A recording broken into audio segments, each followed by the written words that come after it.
Hello, everyone. Today I'm going to do a sort of review or whatever you want to call it. Another artist or artists this time around that I think you should know about. People who are power pop fans know all the bands I'm about to mention. They The term supergroup is thrown around a lot when people are members of another band and then come together to form what's generally termed as a supergroup. One of the more rare incidents of the opposite happening, which is a band that was made up of a bunch of people, and then the members went off and did their side projects and became more famous in that incarnation or those incarnations. The band that's the root of this is the Nerves. Now, the Nerves were Peter Case on vocals and bass, Jack Lee on guitar, and Paul Collins on drums. The Nerves only released an EP and I believe a single during the time they were around. One of the songs during that period was "Hanging on the Telephone," which was later covered by Blondie on their popular Parallel Lines album. They did the original version. The Nerves broke up. I believe the single was 76, 77, something like that. This has a bunch of other demos and live recordings from that period. After that, the three members broke apart. The first one to get signed to a label was the drummer, Paul Collins, and he formed Paul Collins The Beat. Good trivia point about this record. If you notice, it's just titled The Beat as the name of the band on this. Because of this band, the ska band, also called The Beat, became known as the English Beat over here because this band already existed. This is a classic record in the power pop catalog. Rock and Roll Girl being probably the most well-known off of this. It's been covered by a couple different people. Paul moved to guitar and vocals on this.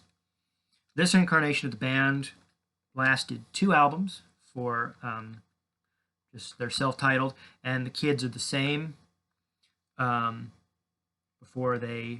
Neither of these records did that well at the time, but kind of, enough that people were, those who were in the know knew about them, but that was about it. And I believe they got dropped from their record label. So they made these 2 albums. Both of these are excellent records. And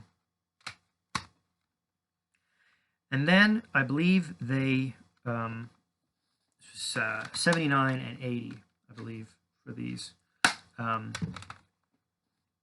Not too long afterwards, the band changed lineup, and they released the To Beat or Not to Beat EP,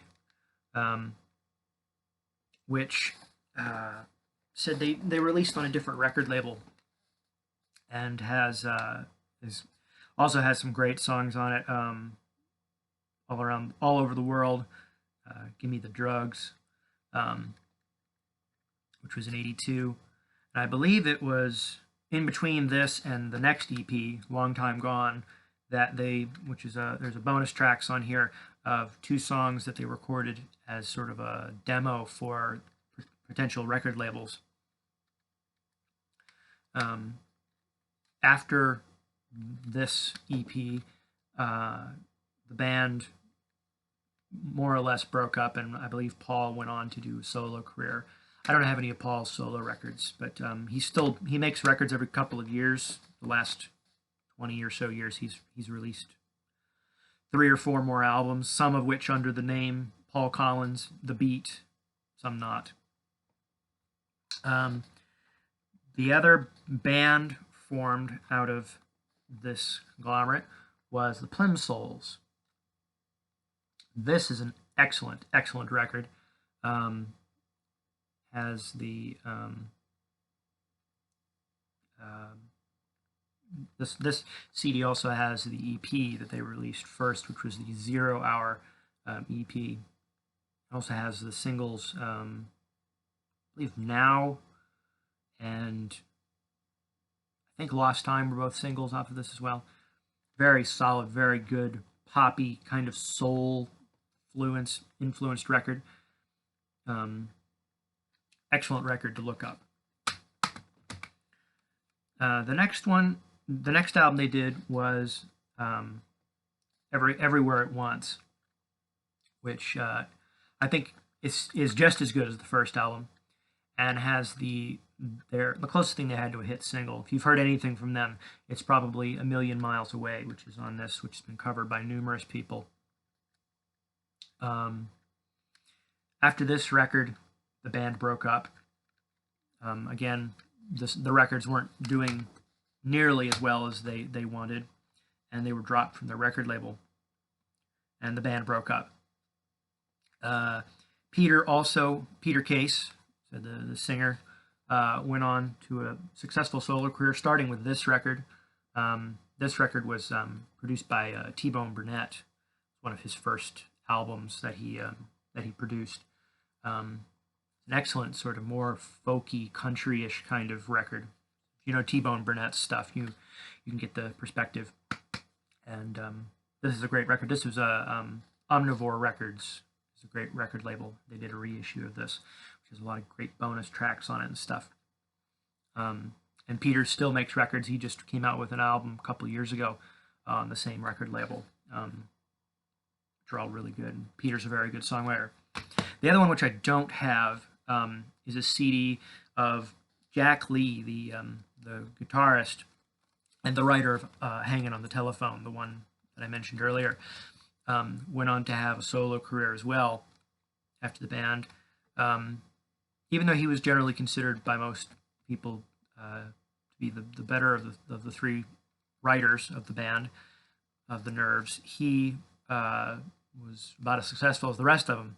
His 2 records are available on a CD called Bigger Than Life, which you can find on Amazon and such. I have yet to bite the bullet and buy it myself, but has, I believe, his version of Hanging on the Telephone on one of those as well that he does as a solo artist. And that's going to be about it. It's not as big of a collection as it might sound, but all 3 of them were great writers, very good musicians, and have very similar bodies of work outside of the band that they formed together. So I will see you all next week, and hope you all enjoy the music I'm telling you about.